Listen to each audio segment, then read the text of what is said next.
If you like the idea, though, you can help me out.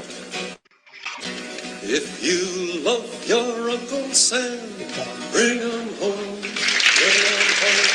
Support our boys in Vietnam. Bring him home, bring him home. It'll make our generals sad, I know. Bring him home, bring him home. They want to tangle with the Poe. Bring him home, bring him home. Here is their big palisade. Bring 'em home, bring 'em home. They don't have the right weaponry. Bring 'em home, bring 'em home. The world's got hunger and ignorance. Bring 'em home, bring 'em home. You can't beat that with bombs and guns. Bring 'em home, bring 'em home. So if you love your Uncle Sam, support our boys in Vietnam. Bring 'em home, bring 'em. Now I may be right, I may be wrong. Bring 'em home, bring 'em. But I got a right to sing this song. Bring 'em home, bring 'em home. Now there's one thing I will confess. Bring 'em home, bring 'em home. I'm not really a pacifist. Bring 'em home, bring 'em home. If an army invaded this land of mine, bring 'em home, bring 'em home. You'd find me out on the firing line. Bring 'em home, bring 'em home. Even if they drop their planes to bomb, bring 'em home, bring 'em home.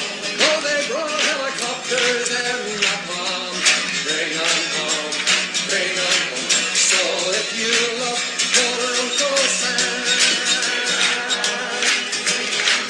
support our boys in Vietnam. Bring 'em home, bring 'em. Yes, show these generals their palisade. Bring 'em home. They don't have the right weaponry. Bring 'em home, bring 'em home. The world needs housing, food, and schools. Bring 'em home, home, home. And learning a few universal rules. Bring 'em home, bring 'em. So if you love your Uncle Sam, support our boys in Vietnam. Bring 'em home, bring 'em home.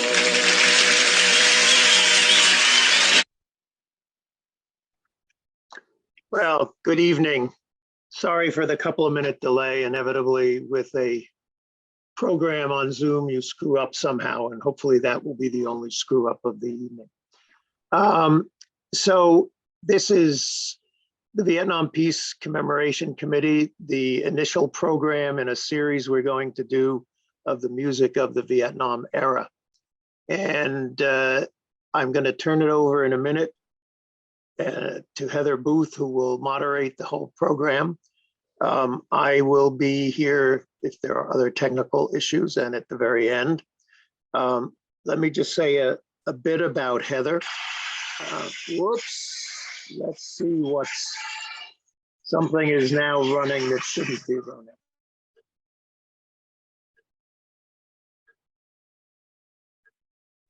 Sonny, you have to mute.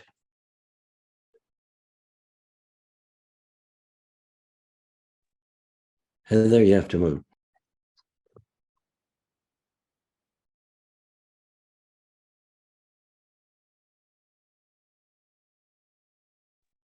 John, you're on mute. John, you're on mute.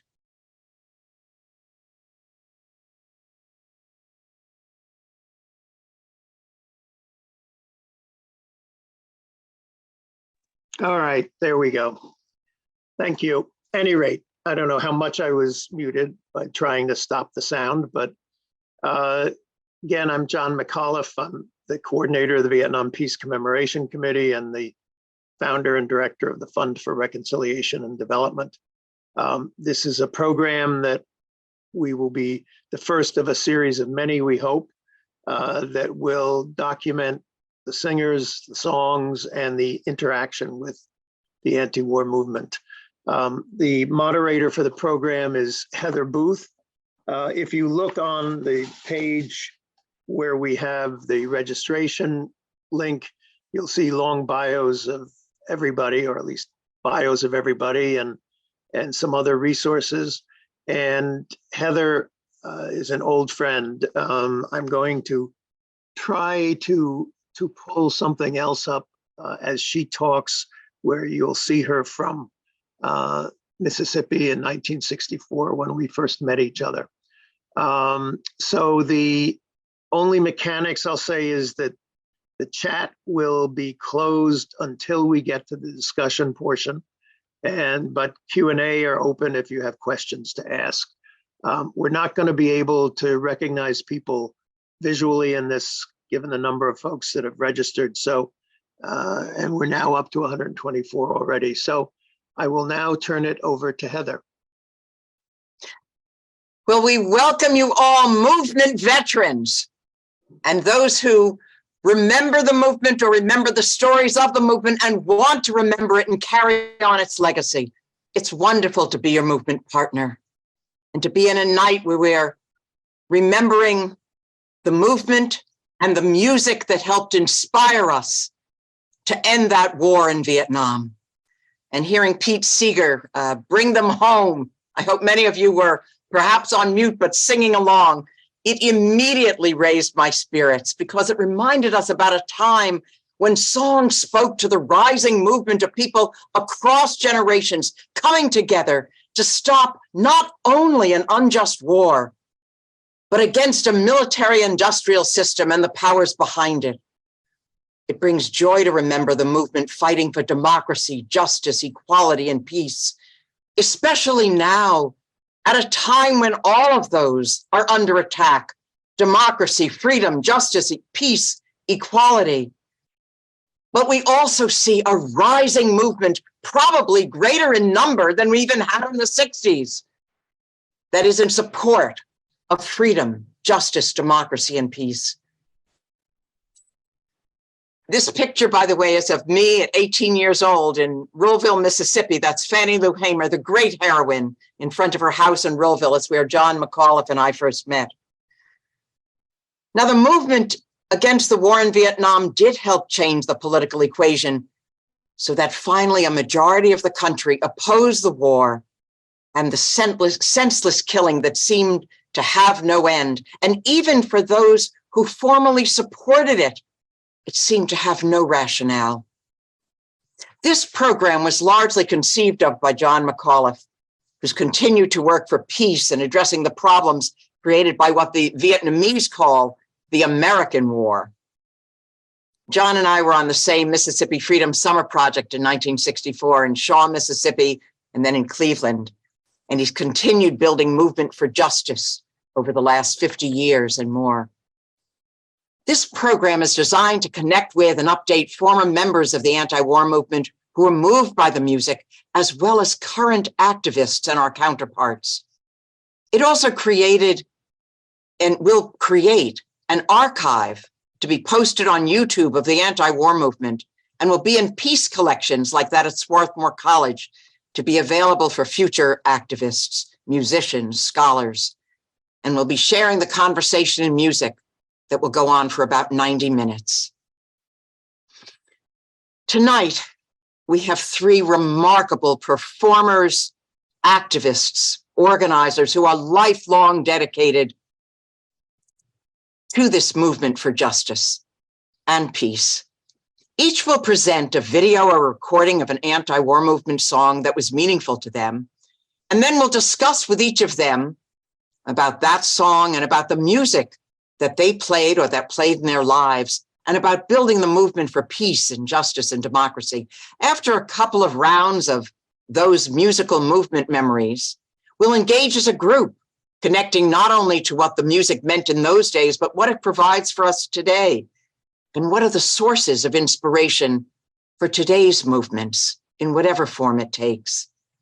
In the last 10 or 15 minutes of the program, John McAuliffe will take us some questions that you may have in the in the Q&A, and we encourage you to go to that Q&A at the bottom of your screen and list the questions you may have that you want to pose for reactions. And then we'll have some very short ending comments from our three activist entertainers. The three panelists we have are really treasures. Reggie Harris is an innovative guitarist, fearlessly creative vocalist, and an engaging storyteller whose concert performances are infused with joy. It's clear to all that he deeply loves singing and that it's more than his work. But that's not all. He's uniquely committed to music as a community building vehicle. Reggie's music shares insightful perspectives on issues of life, history, education, and human rights. It's in the spirit of his mentors, Pete Seeger and Dr. Bernice Johnson Reagan, founder of Sweet Honey in the Rock. Reggie's a master song leader who loves to help people discover that they can make a difference at any age, wherever they may live. And we'll hear then Sonny Ochs, a radio host, concert producer, major festival volunteer in many capacities, and a volunteer at folk conferences. She's the creator of Wisdom of the Elders, a much-loved event which began in 2010 at the Northeast Regional Folk Alliance and is now a monthly podcast on any RFA webpage. She's also Phil Ochs' sister. You can see his picture in her background, and has produced the Phil Ochs Song Nights for 39 years internationally. She's the host of Folk Music and Other Stuff, a monthly radio show on Folk Music Notebook. Sonny was presented with a Spirit of Folk Award at the Folk Alliance International in 2019. And then there's Peter Yarrow, our favorite dragon, movement musician, godfather, long-distance runner of so many movements, a love-filled organizing performer and activist, beloved by generations because of his music and movement building involvement, building a more just and peaceful world. Beginning in the 1960s, the music of Peter, Paul, and Mary became, for literally millions of people, the genesis of our activism and lifelong commitment to advancing positive social change. Peter's gift for songwriting has produced some of the most moving songs that in the Peter, Paul, and Mary repertoire, including Puff the Magic Dragon, Day is Done, Light One Candle, and The Great Mandela, and others. And it's so important to have these now, when we are on a knife's edge between democracy and tyranny. The music can help raise our spirits for the struggles of today. And now we open with a classic from Phil Ochs, I Ain't Marching Anymore, and turn to Sonny about her brother, the song and the movement it reflected that inspired us so. Well, hello out there. Thank you for joining our show. I'm Sonny Ochs, and as Heather said, the sister of Phil Ochs. I've been living under that mantle for many, many years. And Phil was one of the main forces in the anti-war movement when it came to music. He wrote many songs about Vietnam, against the participation in the war. And his most famous one was I Ain't Marching Anymore. He sang it on campuses all across the country. He sang it at all of the major rallies in New York and in Washington, D.C. And I was so proud of him. Sonny, excuse me. If it's working, the video is playing right now. So you should hold up until the video finishes. Oh, I thought, all right. John, you have to mute yourself, please. So,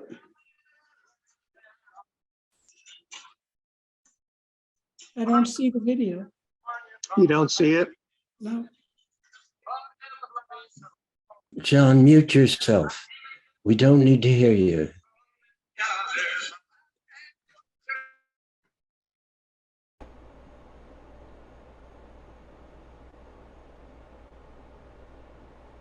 No video.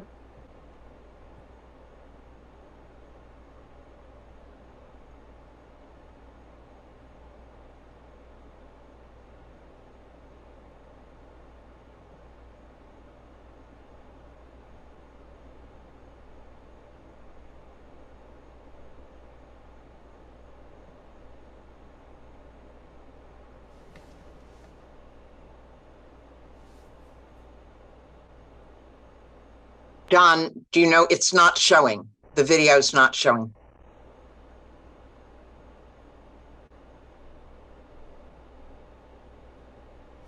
So perhaps I should go on with what I was trying to say. Hey, maybe Yeah, Sonny, I why think don't you so. go on, and then also we can even sing some of the words. We marched in the Battle of New Orleans.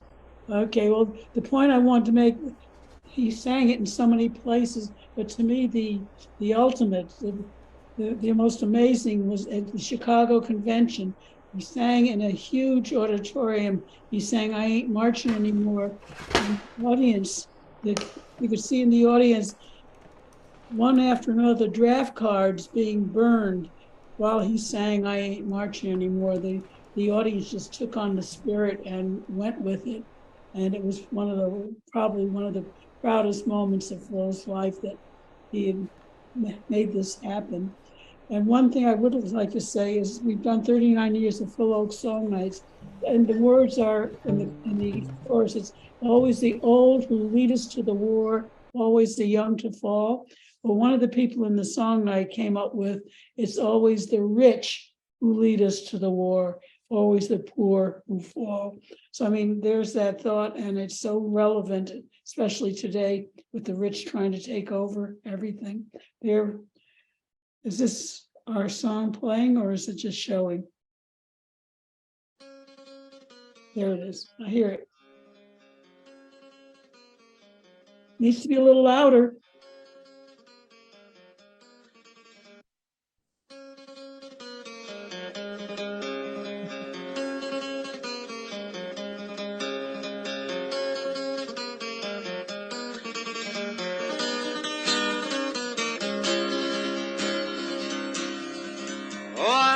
To the Battle of New Orleans at the end of the early British wars.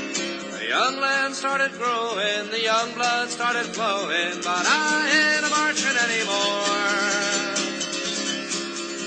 For I killed my share of Injuns in 1,000 different fights. I was there at the Little Big Horn. I heard many men lying, I saw many more a-dying, but I ain't a-marching anymore. It's always the old to lead us to the wars, always the young to fall. Now look at all we've won with a saber and a gun. Tell me, is it worth it all? For I stole California from the Mexican land, fought in the bloody Civil War. Yes, I even killed my brothers and so many others, but I ain't a-marching anymore. For I marched to the battles of the German trench in a war that was bound to end all wars. Oh, I must have killed 1 million men, and now they want me back again, but I ain't a-marching anymore. It's always the old to lead us to the wars, always the young to fall. Now look at all we've won with a saber and a gun. Tell me, is it worth it all? For I flew the final mission in the Japanese skies, set off the mighty mushroom roar. When I saw the cities burning, I knew that I was learning that I ain't a-marching anymore. Now the labor leaders screaming when they close the missile plant. United Fruit screams at the Cuban shore. Call it peace or call it treason, call it love or call it reason, but I ain't a-marching anymore. No, I ain't a-marching anymore.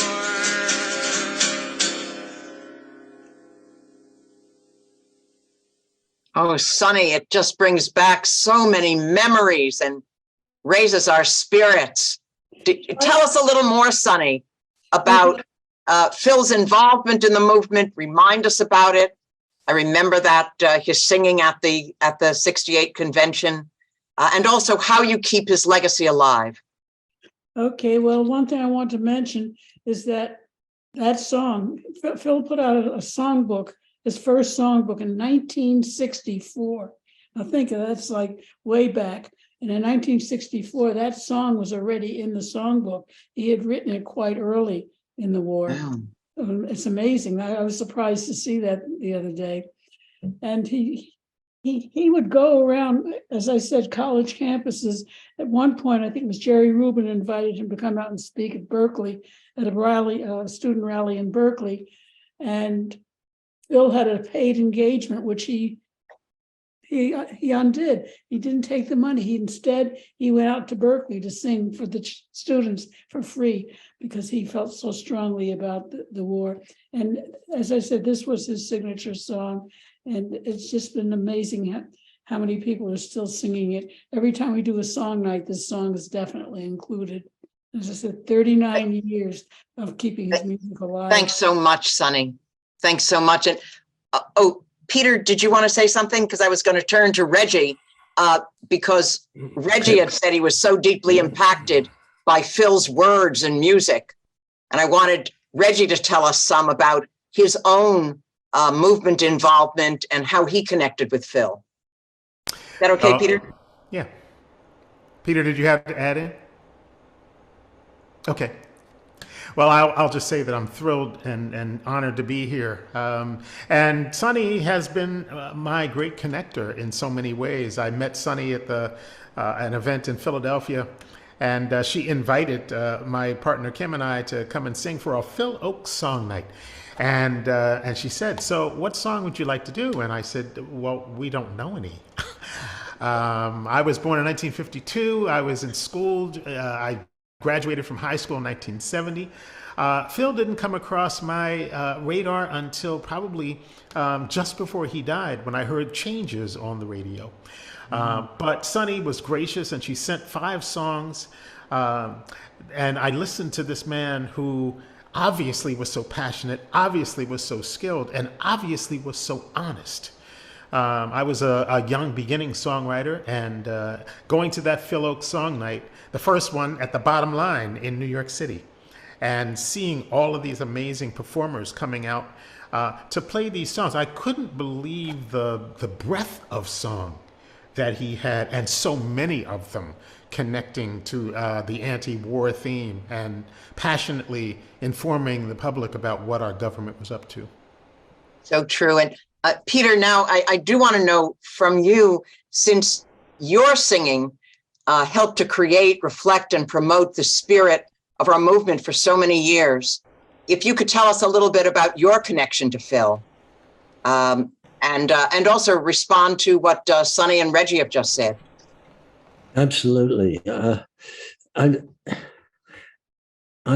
lead off by saying that there are only a few people that I know who threw themselves into the effort to make the world a better place, or to save us from the catastrophic realities that were happening around us, who took the burden of that, of those challenges, of those horrific times on their shoulders, and every person who suffered because it became incorporated into their corpuscles. Heather, I know you have that character too. You're stalwart, but I know that your heart breaks on a daily. I mean, it's a balance. That's what Phil was. I mean, I think, Reggie, you're right about the breadth. One of the most beautiful, sweetest love songs is, what's the name of that song you mentioned? Okay, sit by my side, come as close as the air. I mean, he was at Newport, and he was the only one of the great songwriters of the time that was steadfast in this way. He was, I mean, we all were out there with our whole hearts, but Phil was the Rock of Gibraltar. And, there were people who are very gifted, incredible songwriters who some of them abandoned, said, I want to sing my own passions, I want to sing personal songs. Phil was married to the movement, and when he sang, his heart was filled with beauty and joy, but also the suffering of all the people that he was singing about. Peter, that was very moving and really captures his spirit. I wonder, Reggie, because you are such a gifted songwriter yourself, I think we'd like to know a little bit more about you and share with us a song you've chosen that spreads the movement and continues to do so even today. Mm-hmm. Well, I as I mentioned in the early days, I was a beginning songwriter, and so I was looking around for role models, people whose gift of taking a message and crafting it, not only a song. A lot of people write songs that are, just kind of stating the point. Phil was an astonishing craftsman, a musician who understood the relationship of melody and message. So it was a really great role model to study. And as I said, that first night, I heard all of these songs, it's all so very different, very diverse.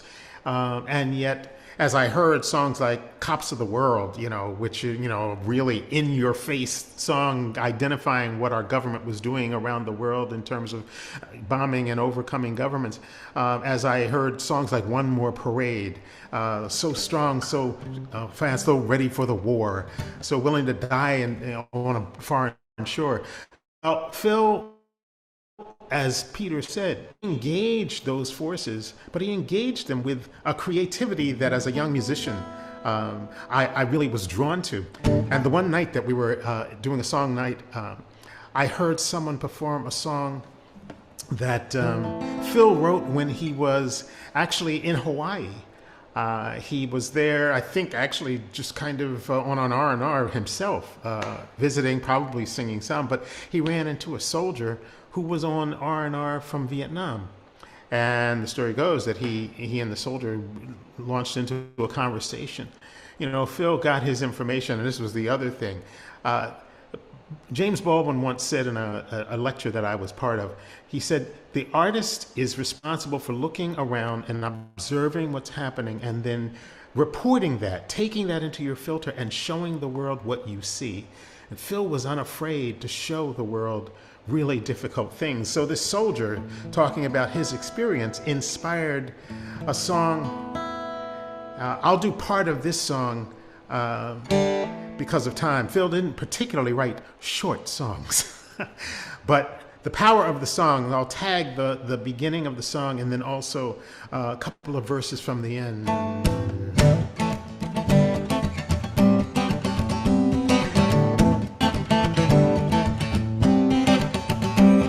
There's a man walking around the island with a snake cane.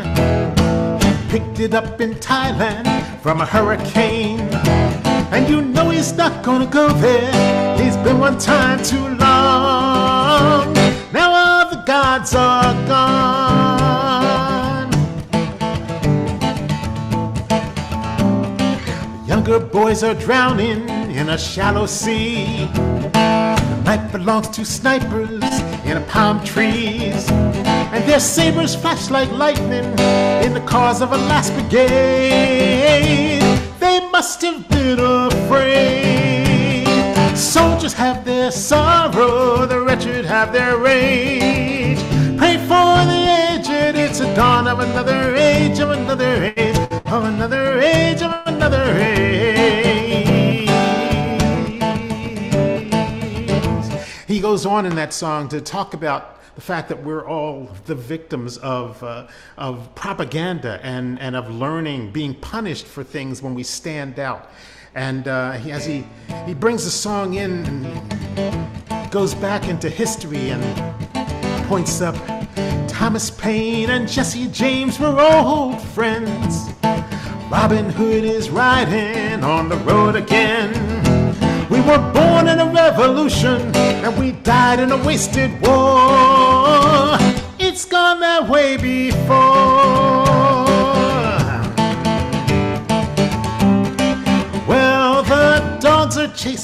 kicking bones across the lawn. Well, if that was an election, I'm the Viet Cong. So I pledge allegiance against the flag and the fall for which it stands. I'll raise it if I can. So he had the amazing acuity to give you a history lesson in the song, tying all of those images together, and at the same time create a singable melody and a really powerful vehicle for the message, which was, of course, anti-war. Boy, when you say a history lesson in the song, some of the lines you said, I feel, are as current as today. Victims of propaganda. I mean, what are we facing today? Or born in a revolution, but died in a wasted war. It just, and now, but we are going to live. The music lives on.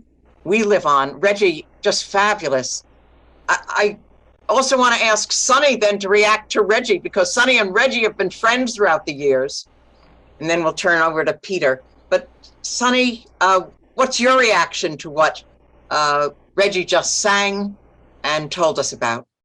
Reggie and I have been friends for about 40 years now.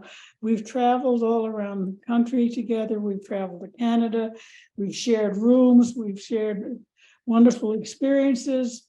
And it's been such a pleasure to watch Reggie as he learns more and more of Phil's songs and just does so much with them. My favorite is that they took the song "What's That I Hear," which is a very straight. As a matter of fact, there was a show on TV, Laura Weber, where she taught guitar. That was her opening song, was "What's That I Hear."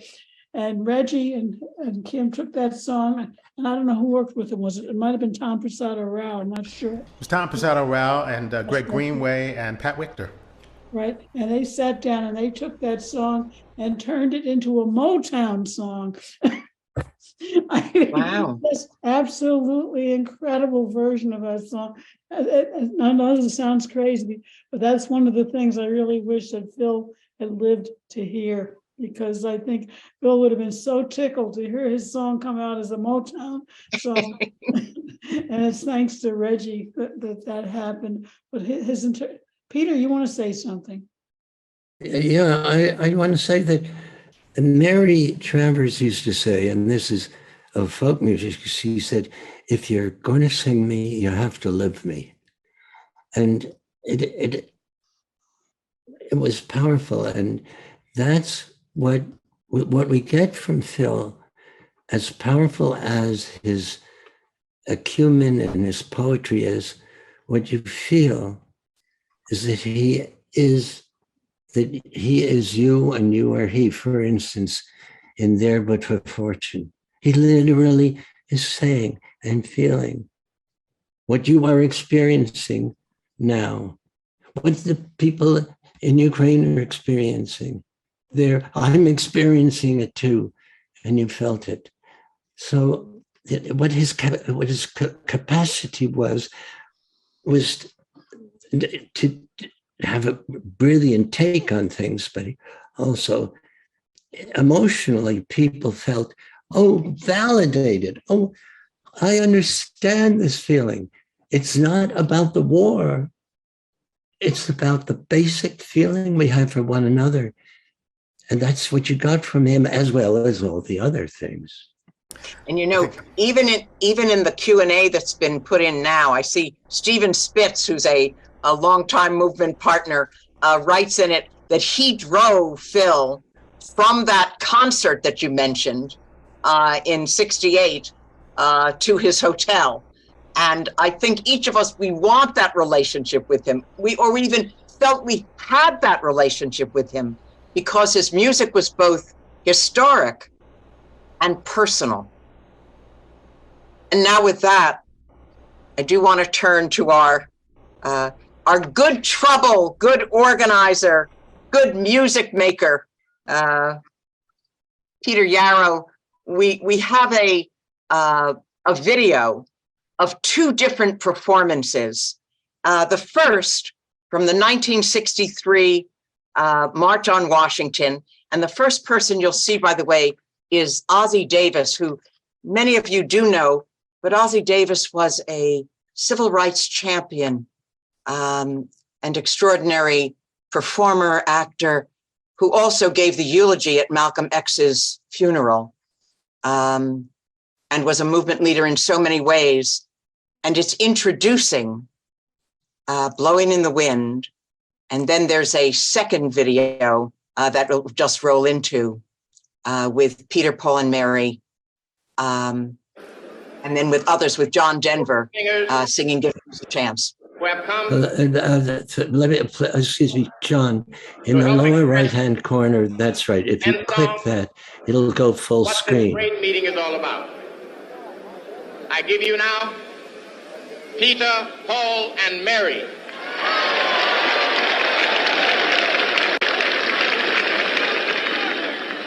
Started to sing, and I had an epiphany looking out at this 250,000 people. And I truly believed at that moment it was possible that human beings could join together to make a positive social change.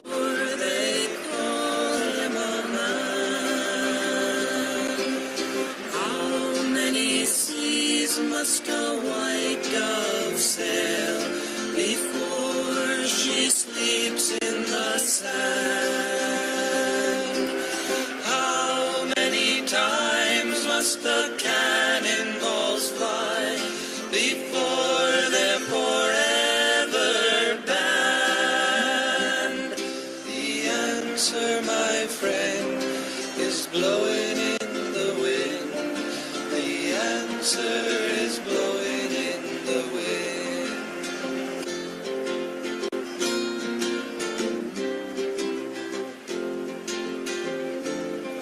The answer is blowing in the wind.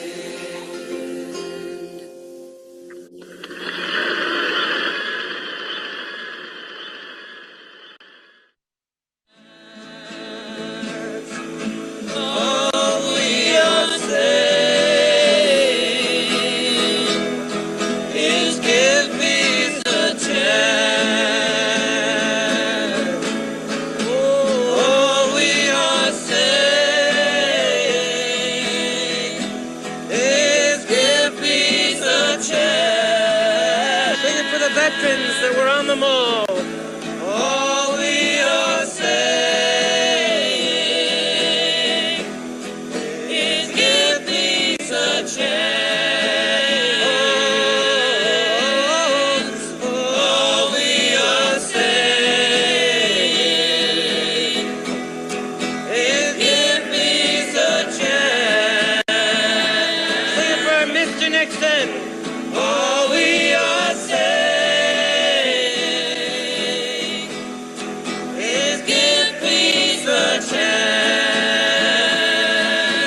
For all the war dead, all we are saying is give peace a chance. For the Indo-Chinese war dead, all we are saying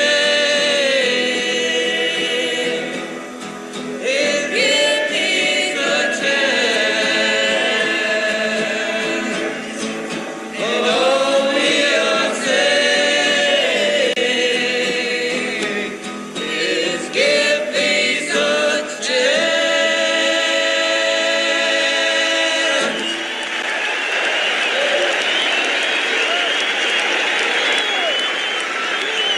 What do you want? What do you want? What do you want? What do you want?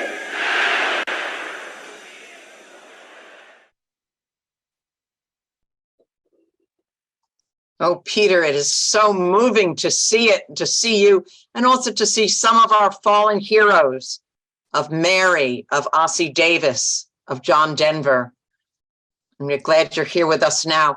We'd welcome your comments about the experience of those songs and also about the interconnection of the movements of civil rights against war, against unjust wars, for peace, for democracy?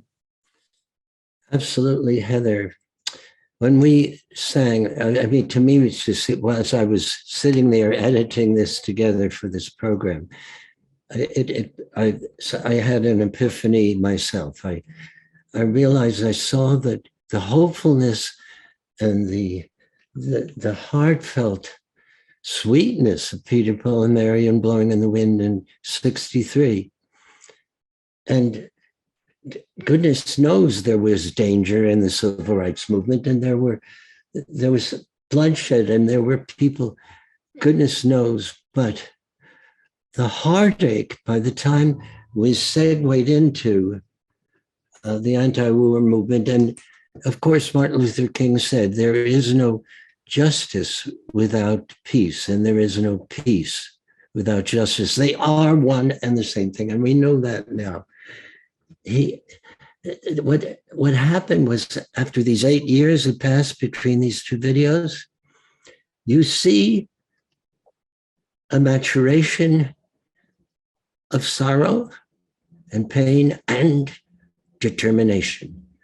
And you can see that where we had learned that in these marches, if we call out, if we channel the idea that we are directly speaking, sing it for Nixon, sing it to him, bring them home, that somehow it got through. And the most amazing thing that happened was that these marches, such as the ones that you saw, actually had an incredibly powerful effect. They frightened.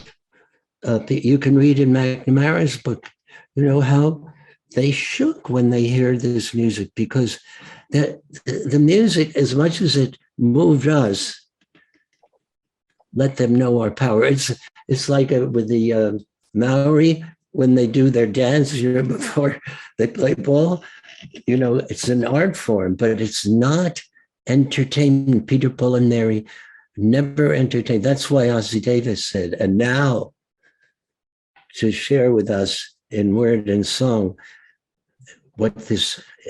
how this music, musically, what we're all about. That was the place of this. And Sonny, I think that was the case with Phil, so much that he knew that he was not entertaining. And Sonny, why don't you go off mute and let us know how you think Phil saw the relationship between the various movements and his role as the singer, connecting the movements, connecting us? Before I answer that, I have to say, Peter, I was at that March on Washington in 1963. I saw you in person singing, and Peter, Paul, and Mary were one of the two reasons that I ever started to listen to folk music. The other was the Kingston Trio. And I just can't thank you so much for what you have done for me in terms of my musical growth and my musical knowledge. You guys were just the top. There was nobody as good as you. And thank you for all the work you did in that. And the songs that you chose, you didn't mention my favorite one of yours. My favorite song of yours was Weave Me the Sunshine. That is the most uplifting song I think I have ever heard. I just played it on my radio show recently. I absolutely love that song. And all of the music was interconnected, obviously, because we were choosing songs that were putting down the war, trying to end the war. And of course, there's that channel where everything comes together. But you were just great. And your version of, you guys sang There But For Fortune.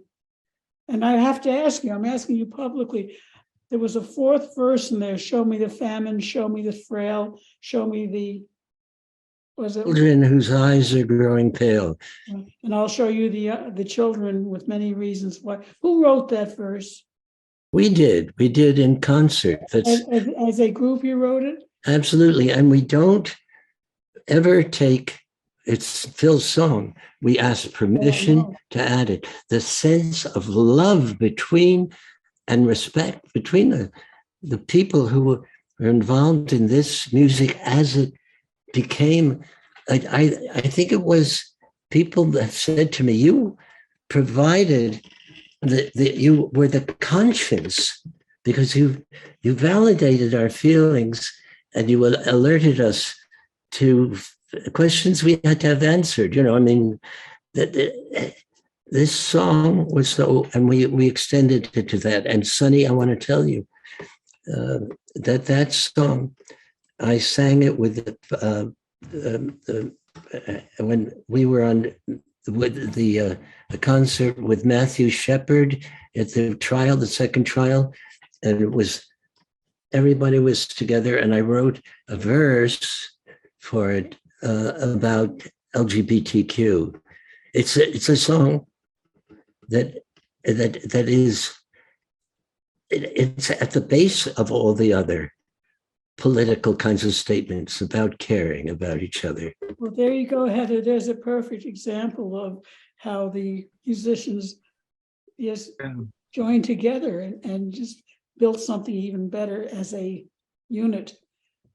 Well, Heather, Reggie?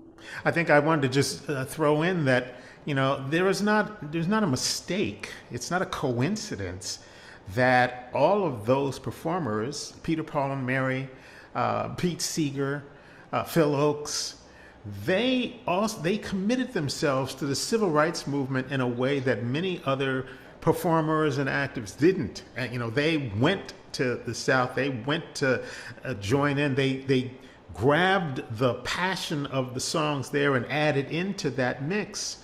So they brought a lot of that spirit and emotion and also purpose that they discovered in the movement into the anti-war movement, which also they had also built relationships. All of those people had built relationships with folks. One of the things that I immediately, as you know, Sonny began to introduce me and as I became part of the Phil Ochs family, is that I recognized that all of those folks at a time when it wasn't popular were not afraid to sing about Black folks. They were not afraid to sing about the intersectionality of all of these struggles. And as one who came from Philadelphia, who came out of a community that was deeply ravaged, Edison High School in Philadelphia was the they contributed the single most victims in the Civil War, in the Vietnam War, of any high school in America. Wow. And it was a school that was not far from me. And there were two other high schools in Philadelphia that were not far behind. I think Edison High School, there's a documentary that chronicles that 64 of their students died in the Vietnam War. Two other Philadelphia schools contributed about 27 each. So these songs, as they were rising, and as we saw these people, you know, Peter, Paul, and Mary on TV singing "If I Had a Hammer," well, tying that to Pete Seeger, and as Phil sang all the songs about Mississippi, the struggles that were there, you know, the fact that Black folks were going over and fighting in the war, and that our communities were being ravaged, was a direct tie intersectionally to this struggle that was across America. You know, we should remember, Reggie, I'm so glad you raised it in this way, that race runs through all of our politics in all of America. Yeah. The Freedom Singers, who came out of the Student Nonviolent Coordinating Committee, not only were there as part of the struggle, they were staffers for the Student Nonviolent Coordinating Committee. They were organizers who also were the singers. And when SNCC, when the Student Nonviolent Coordinating Committee, came out against the war in Vietnam with Julian Bond as the communications director for SNCC, it was explosive within the movement and within the country because we were explicitly saying the movements are together, led by African-American singer organizers. And we should also remember Joan Baez came to Mississippi, as did Bob Dylan, and others who were in effect willing to put their body on the line. Theodore Bickel as well. Phil went down to Mississippi, Freedom Summer in 1964, and here's a cute little story. He sang at a church in a small town in Mississippi. The following day, I believe the church was bombed. And Phil wanted to know, was it a reflection on his singing? Then he's got the great song, Mississippi, find yourself another country, the country you've torn out the heart of. Mississippi, find yourself another country to be part of. He wrote 5 songs with Mississippi in the title.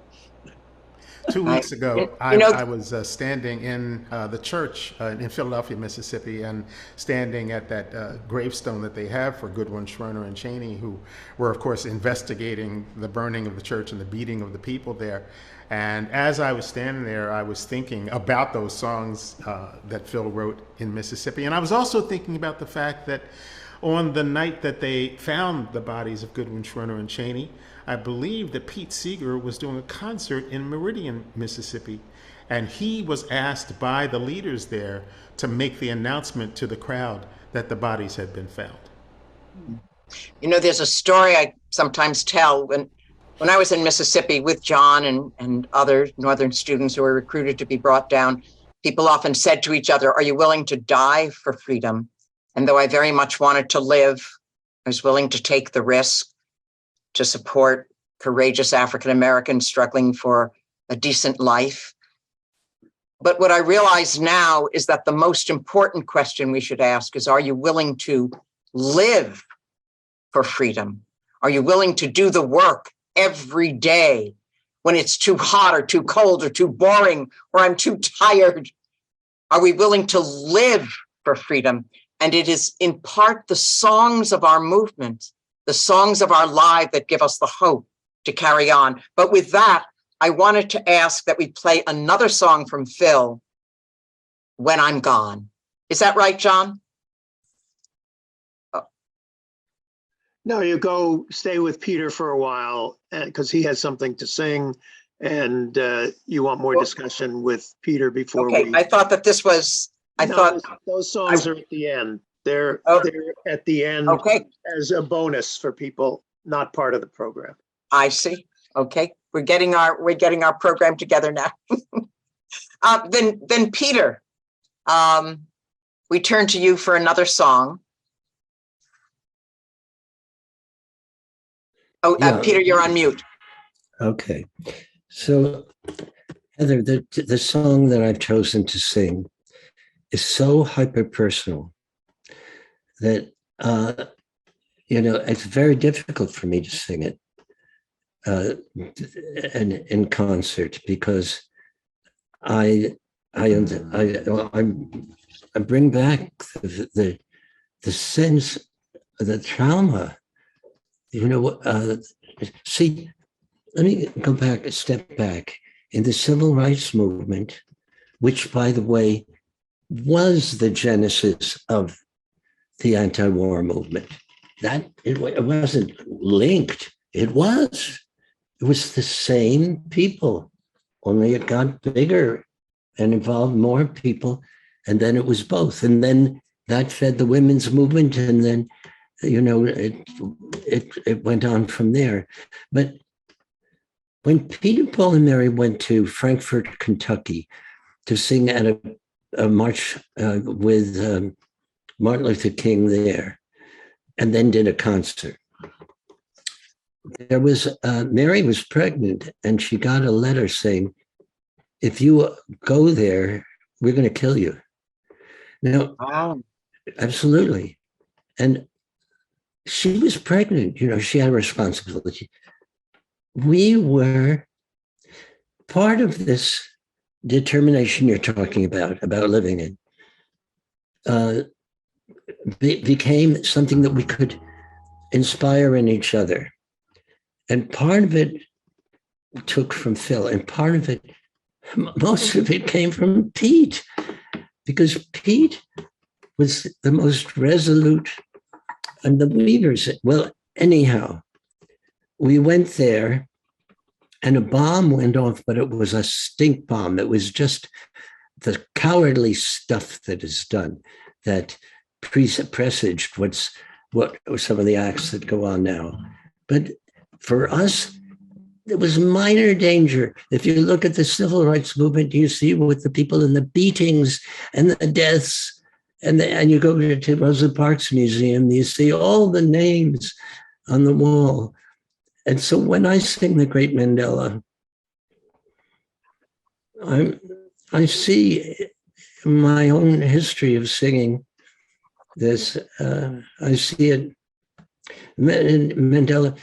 I see the Vietnam veterans against the war in that film, where they came back and told of the atrocities that they had seen and they had committed. The Winter Soldier, it's called. And the agony, the more I've been told, and I think it's accurate, that more Vietnam veterans have committed suicide than were killed in battle.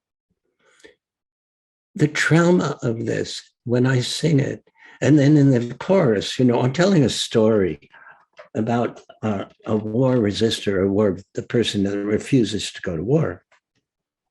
But in the chorus, it says, we have to make our choice in life. Take a place on the Buddhist prayer wheel of the Mandela. Win or lose, you have to choose. And if you lose, you've only wasted your life. In terms of that perspective.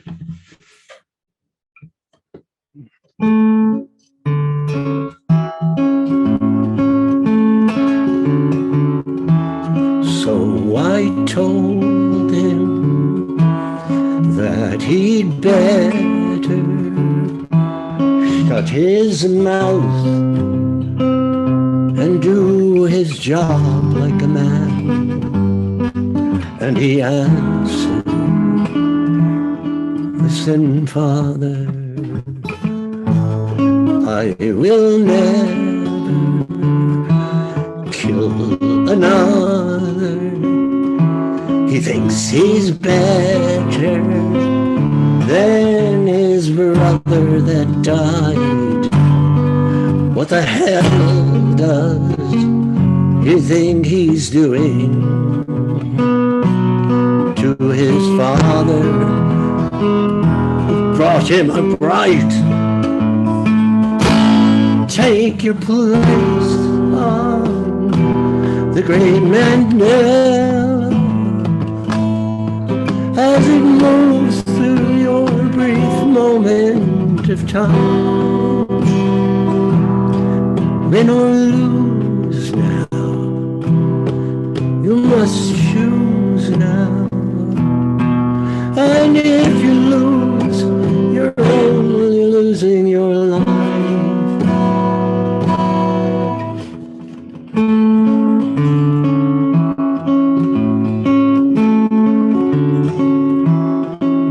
Tell the jailer not to bother with his meal of bread and water today. He is fasting till the killing's over. He's a martyr. He thinks he's a prophet, but he's a coward. He's just playing a game. He can't do it. He can't change it. It's been going on for 10,000 years. Take your place on the great Mandela as it moves through our brief moment of time. Win or lose now, you must choose now. And if you lose, you're only losing your life.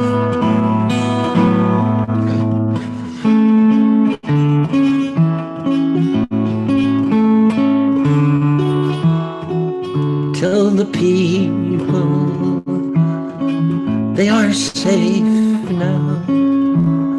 Hunger stopped him. He lies still in his cell. Death has tagged his accusations, and we are free now. We can kill now. We can hate now. Now we can end the world. We're not guilty. It was crazy. It's been going on. It's been going on for 10,000 years. Take your place on the great bend as it moves through your brief moment of time. Win or lose now. You must choose now. And if you lose, you're only losing your life. And if you lose, you're only losing your life. And if you lose, you've only wasted your life.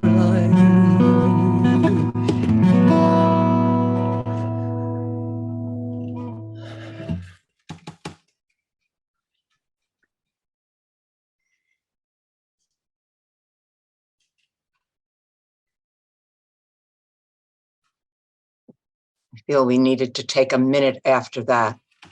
The power of that song.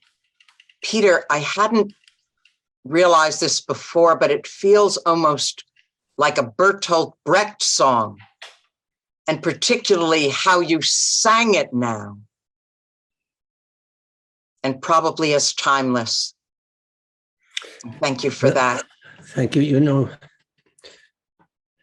I think I was mentioning before, after all the concerts Peter, Paul, and Mary were doing during the Vietnam War, afterwards, we would stay. And I was the real, self-punishment guy. I'd stay until 2 a.m. We were talking, and what were we talking about? We were talking about these young college kids that were frightened, that were angry, that were feeling trapped. And then what do I do, Peter? Do I go to jail? Do I go to Canada? What should I do? Do I, go get to the draft board? Well, I was doing after the war, I was doing an appearance somewhere in the Midwest, and the person on the microphone said, no, they interviewing me, sorry. Not on the microphone. I'm on the microphone. So the person interviewing me said, after we do the interview, I'd like to talk to you privately. And I saw it was serious. She took me to the control room. She said, I have to tell you this. My boyfriend, when his draft notice came around, was listening to your song. And he said, I am not going to go to the war. And he examined the alternatives. He said, I am going to tell the judge, I'm not going to do it. And he went to the judge, and the judge said, look, you have no history of conscientious objector in your religion or your background. I'm sorry. But in the absence of something that you can tell me to persuade me, I am going to have to send you a sentence and send you to jail. And he said, Your Honor, may I sing you a song? And the judge said, well, this is a very important moment. I guess so. And he sang The Great Mandela. He finished it, and the judge raised his head, and he said, you don't have to go to jail. And that's, to me, symbolic of the most precious kind of knowledge. That sometimes these songs, like Phil's songs, these were not songs to engage. They built community, and yes, with little, I don't, but people got in touch with their hearts that were needed to meld together.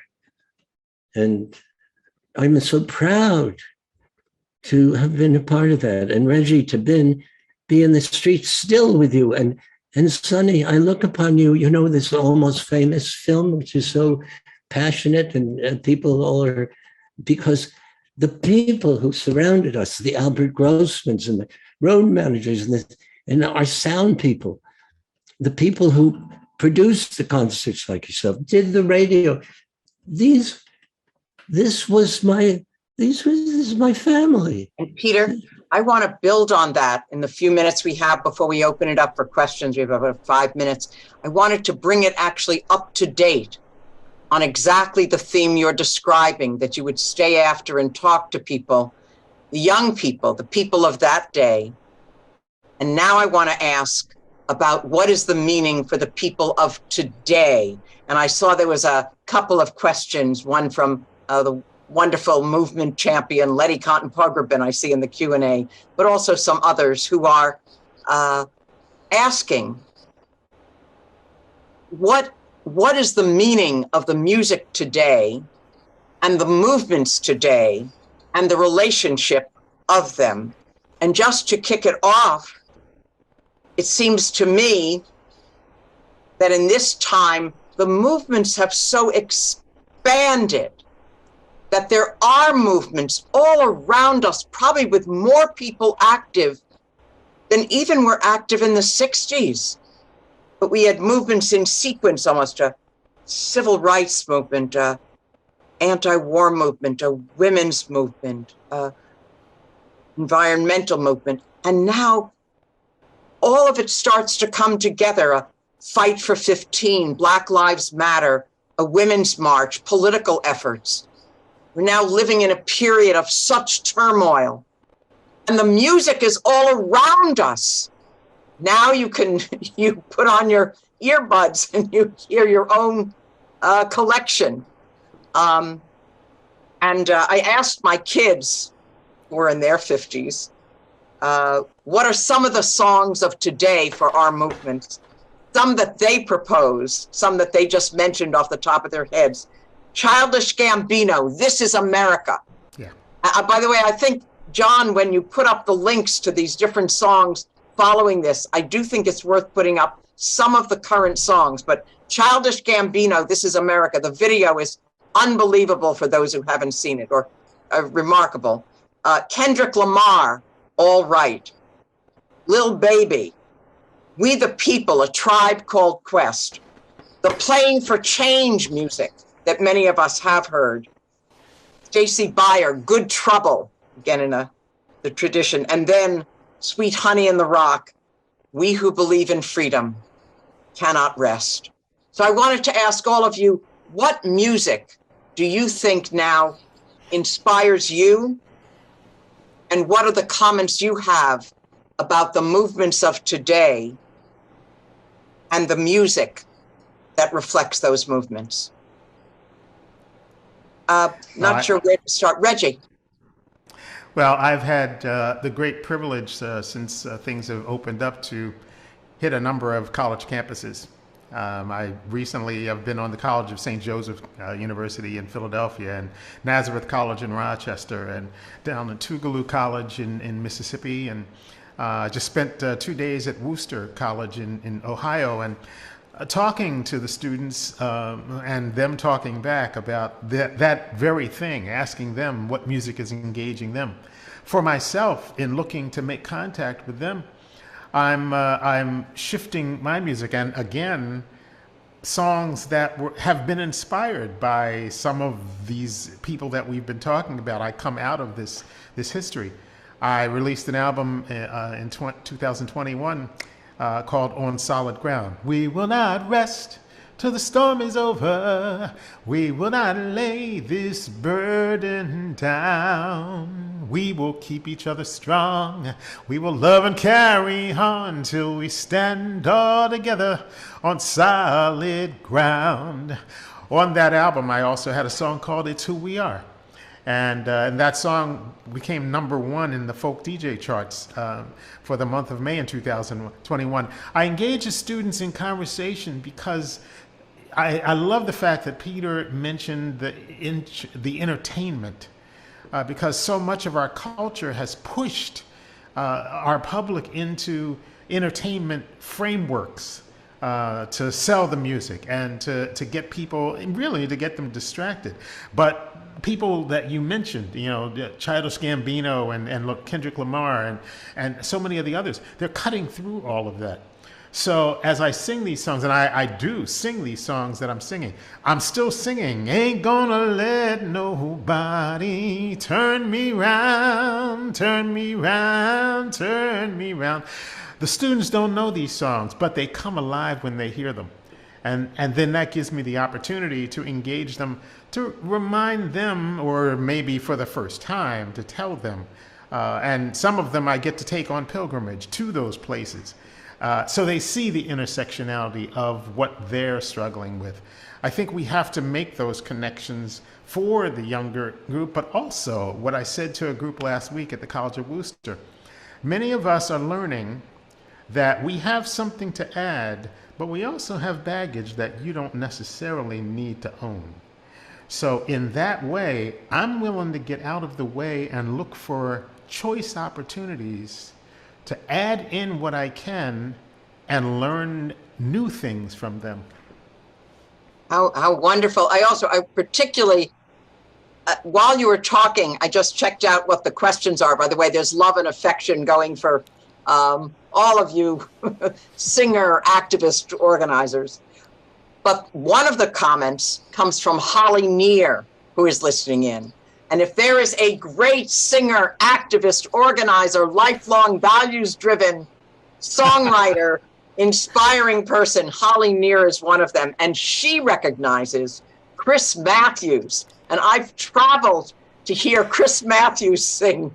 And we've both been on organizing programs together. So yes, Chris is certainly one of the most remarkable of the current generation. Famous Revolution Sonny, is another. I was just going to give just a couple of names. And to me, Chris Matthews is like the up and coming young woman who no holds barred. She tells it like it is. She doesn't mess around, and she's one to watch because she's going to be one of the leaders of the movement now. And I love humor. And if you like to laugh, and we need to laugh, Roy Zimmerman, my God, he just skewers everything with comedy. He's just amazing. He has a CD called The Faucet's on Fire, which of course is dealing with fracking. I mean, he's just terrific. Tom Persada Rao wrote a song for George Floyd called $20 Bill. I mean, it's just one of the most powerful songs I've ever heard. And there's another young group coming up now, Windborn. They are very political. And so if you're looking for political people, Joe Jenks with the labor songs, Emma's Revolution. I mean, Emma's Revolution appeared just now in the chat. Thanks, Sonny. Oh, they're out there. I mean, those people are there.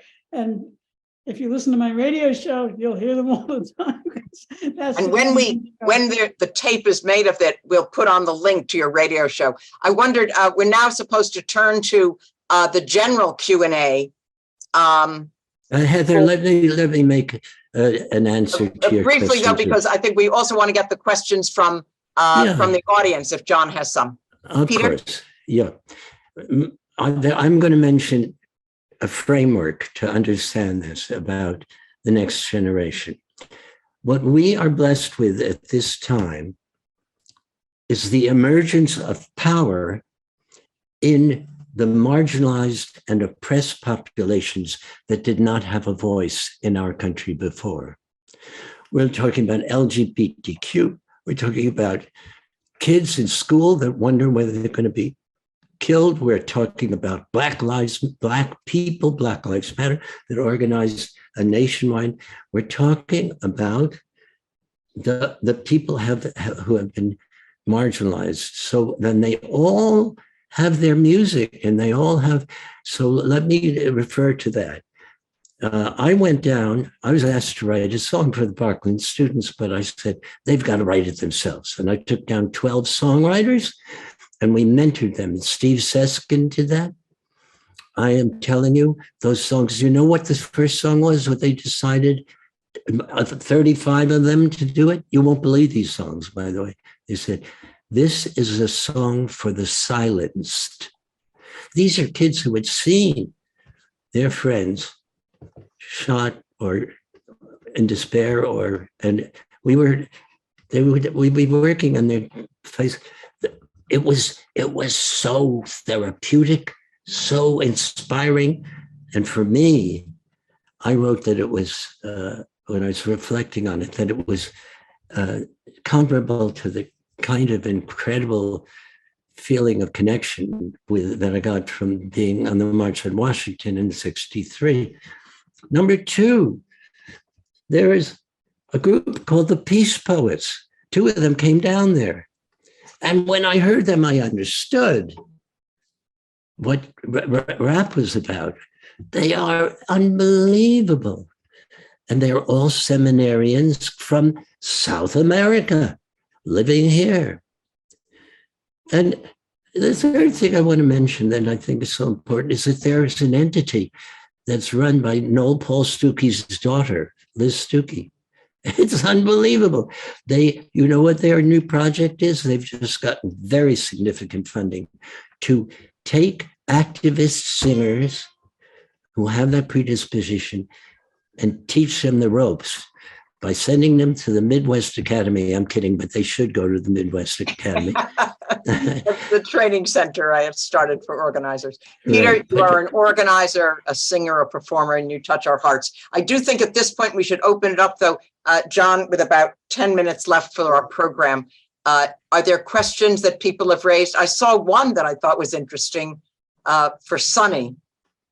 But John, did you have? No, go ahead. I'll raise It's mostly comments. It's not, there are very few questions. And I saw a few. One was that I had myself for Sonny, which was, you must have been in a remarkable family, Sonny, that you are in this, you are in the movement. Phil was in the movement. He had this connection to so many movements. And there was someone who asked about what your family background was. You wouldn't believe it. We were totally non-political. The only political thing I remember is when I was in high school in the 50s, walking through the living room and my parents were watching this show on TV, and it was the McCarthy hearings. But other than that, I mean, we never discussed politics in our family. Bill became politicized because of his roommate at college, Jim Glover. Jim's father was a socialist and an activist, and actually it was Jim's father who indoctrinated Phil. And of course, me listening to Phil doing the music, I got indoctrinated through them as well. And all of our politics came later, because it was certainly not from the home. And Reggie, do you want to say how you came into this also?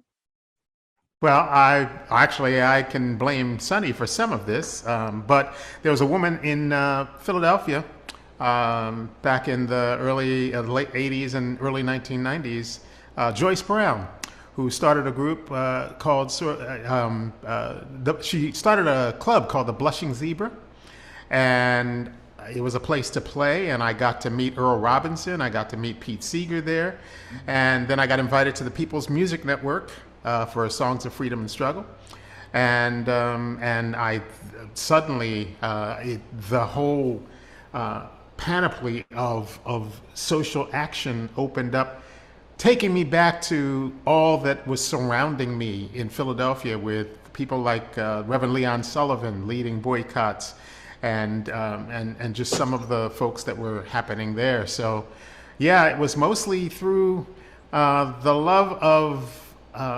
activity around connecting people to their hearts, and then seeing how that music, and then of course, you know, these songs were being sung as I was raised up in my church growing up, even though my family also was not particularly political. And Peter, we know you've actually passed on the lessons through Bethany and your own children. Oh, she's unbelievable. We were at Standing Rock together, and she was singing.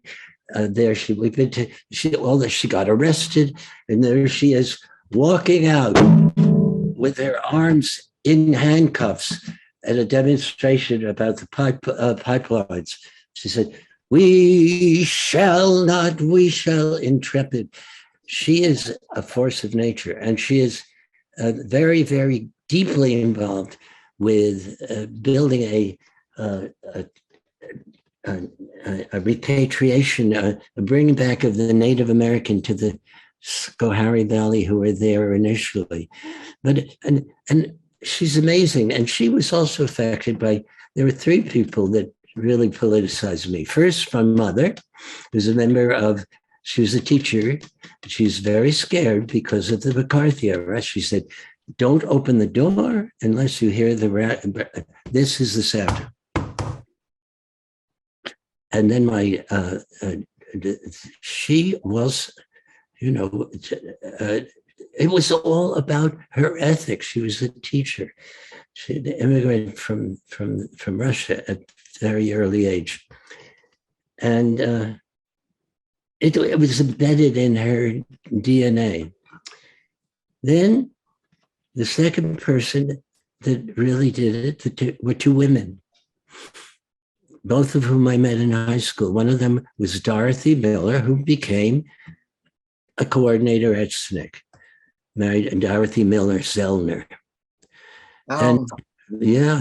And she, in high school, I adored her. We were not a couple, but this was her understanding of it. Peter, we're going to do sort of a wrap up in just a minute. I'm not sure how tightly John wants us and to the last hold. one was my high school sweetheart, Mimi Segal, who was a real lefty.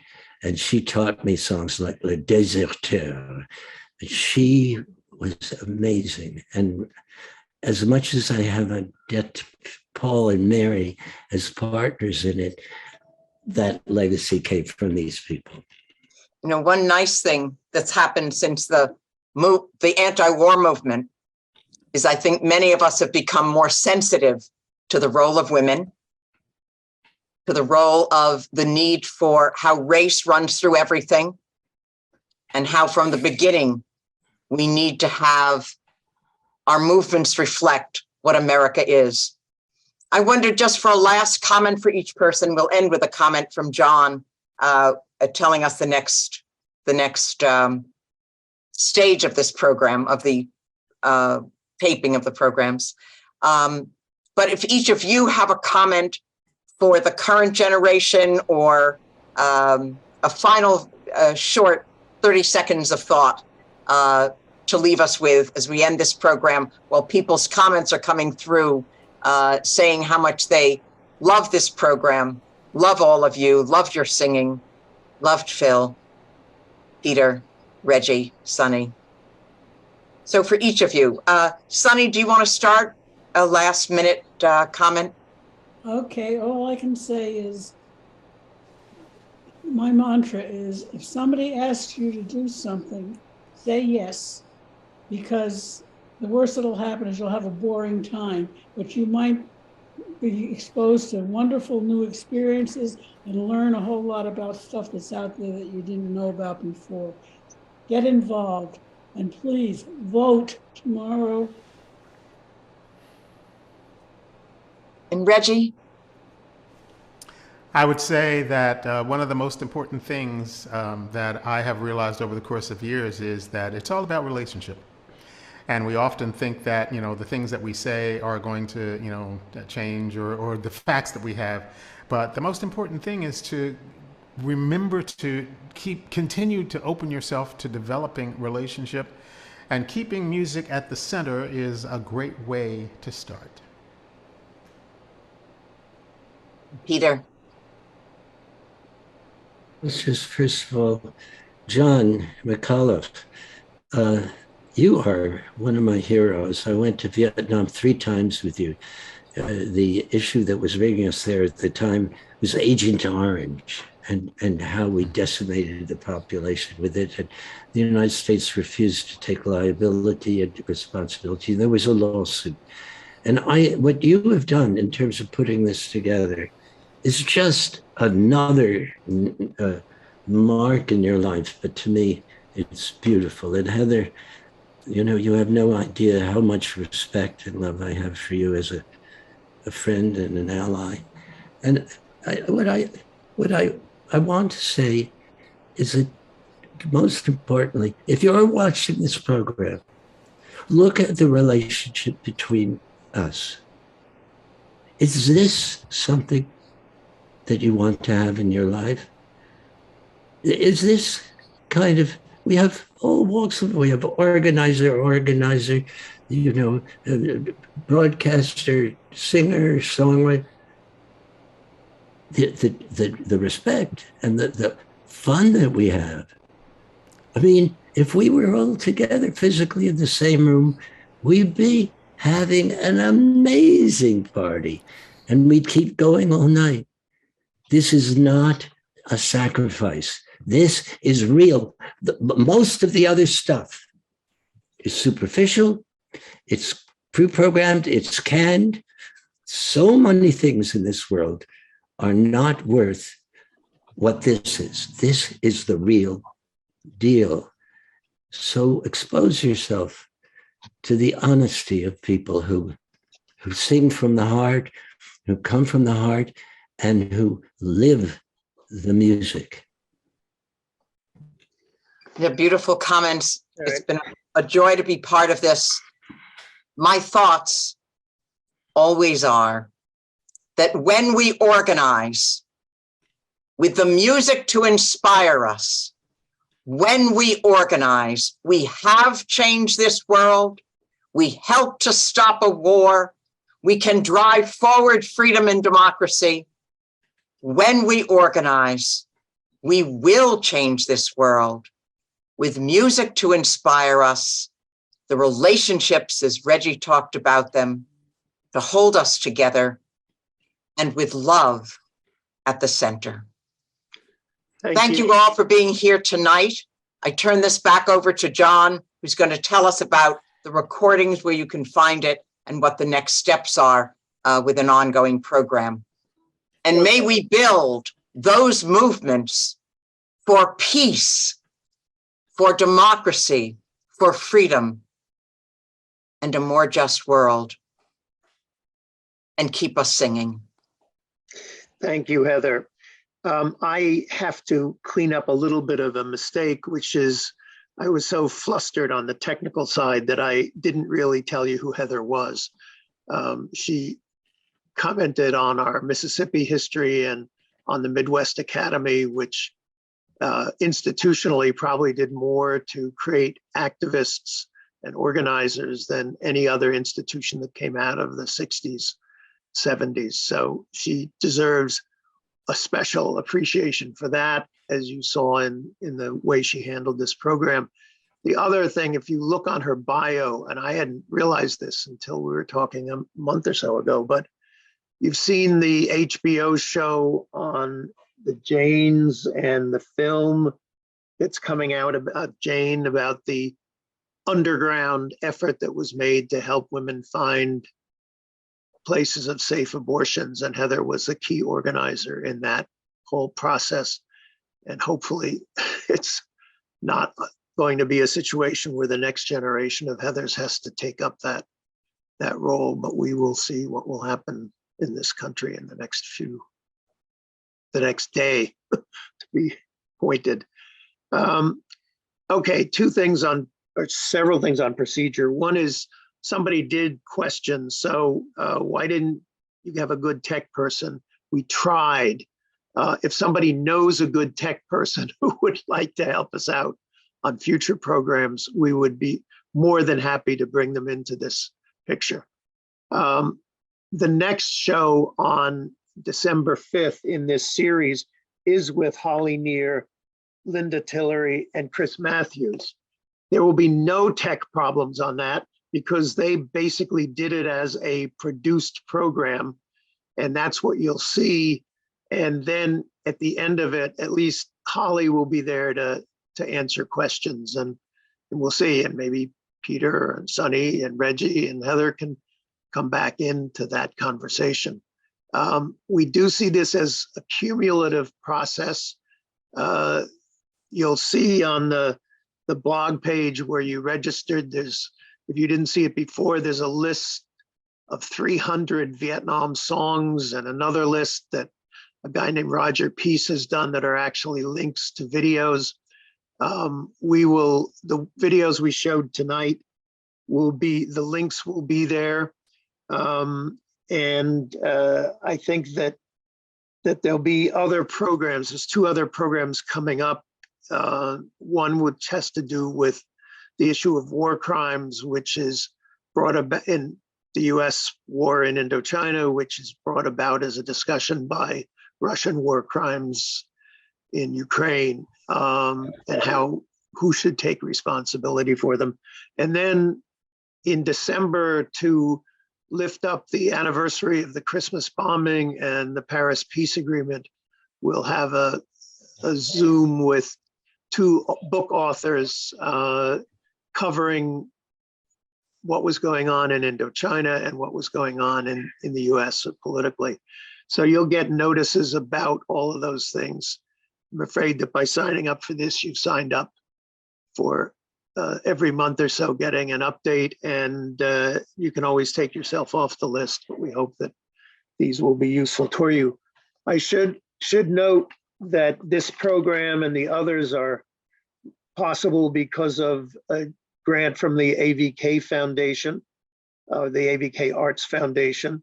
And you can see its full name on the blog page.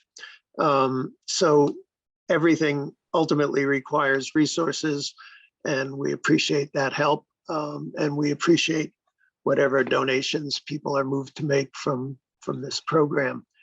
We will naturally provide the link to do that when we do this follow-up message. The follow-up message, either tonight or tomorrow, I will have put this program on YouTube, and we'll send out that link. So we encourage you to share that as widely as possible.